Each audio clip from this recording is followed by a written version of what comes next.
What's up, guys? This is Doug with 4-Wheel Drive Trek. This is the new Gatekeeper revamp they have done up here at Walker Valley.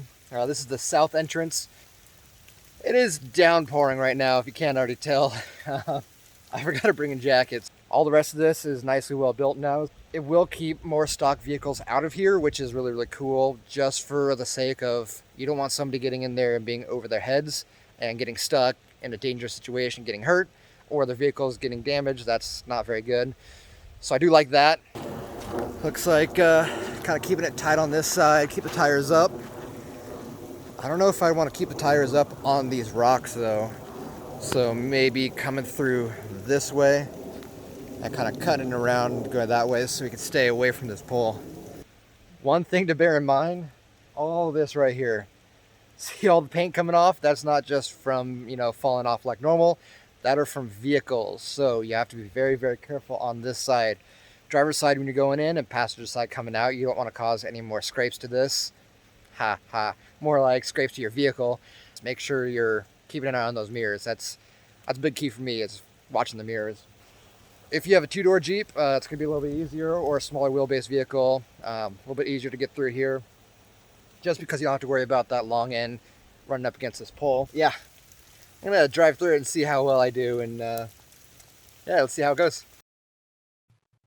I opted to stay with the passenger side close to the rocks here, up against the rocks, but not quite on them. I still had more room to go to the passenger side if I really wanted to. I did get pretty close to the pole on the driver's side. Once that rear tire clears the pole, it was just a straightforward drive right on out.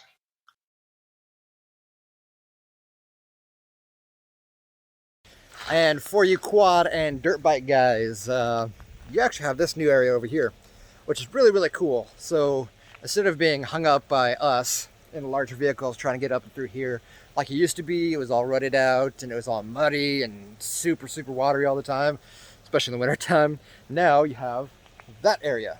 So you can just go up and around this instead of waiting for us, which is really, really cool. I really, really like how they did that. I really felt bad whenever we have 6 of us trying to get through in Jeeps, take her forever getting through, and you have these 3, 4 quads or bikes or whatever trying to get through, and they couldn't make it through because we're all in the way.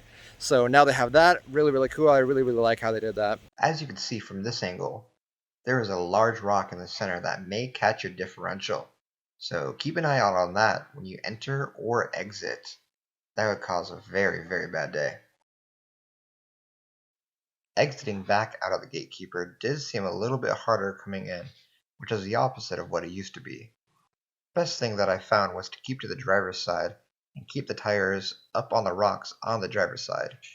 As you can see, keeping the tires up on the driver's side will keep you far enough away from that pole on the passenger side. That will help prevent body damage, which you've probably seen on one of my other videos. Then, like I mentioned earlier, keep an eye on the rear passenger tire in the mirror around that pole. You are going to get pretty close to the pole of that back tire. Once you drop off that rock, however, it'll pull you away from that pole. You'll have plenty of clearance. Then, once again, after the rear tire clears, just roll right on out. So overall, it was, I like the improvements they did for this Gatekeeper. It's definitely good to keep a lot of the people that are not really, capable of being up here off the trails themselves. If you can't get past this Gatekeeper, then you shouldn't be up here. This is one of 2 gatekeepers to get into the main part of Walker Valley. This is the easier of the 2 gatekeepers. Kind of get to that easy valley connector. It goes from the bottom half to the top half. This is the way to go if you're kind of more new and unexperienced with it. If you haven't already seen it, check out the video. It'll be right here, or up top somewhere in here, of the other one where I did a comparison of the harder Gatekeeper, got my body damage, and where this used to be. And then you kind of see a comparison of the two, so definitely check that out. I know it's kind of a short video, but it is something that I wanted to get out there for you guys so you can see it right away. So next time you come up here in Walker, especially if this next weekend turns out to be nice, you can see what it's like, what the new Gatekeeper is. But yeah, I wanted you guys to see it, and I really like what they did with it. I mean, they didn't change it up too much, but it definitely needed a rework, and yeah, I like it. So please hit that subscribe button, hit that like button, and share this video to anybody else you know is coming up to Walker, so they know what the difference is, because it is different. And if you're not prepared for it, then you shouldn't be up here. But I mean, if you see me up here, come say hi. I'm always up here checking stuff out, and yeah, I'll see you guys next time.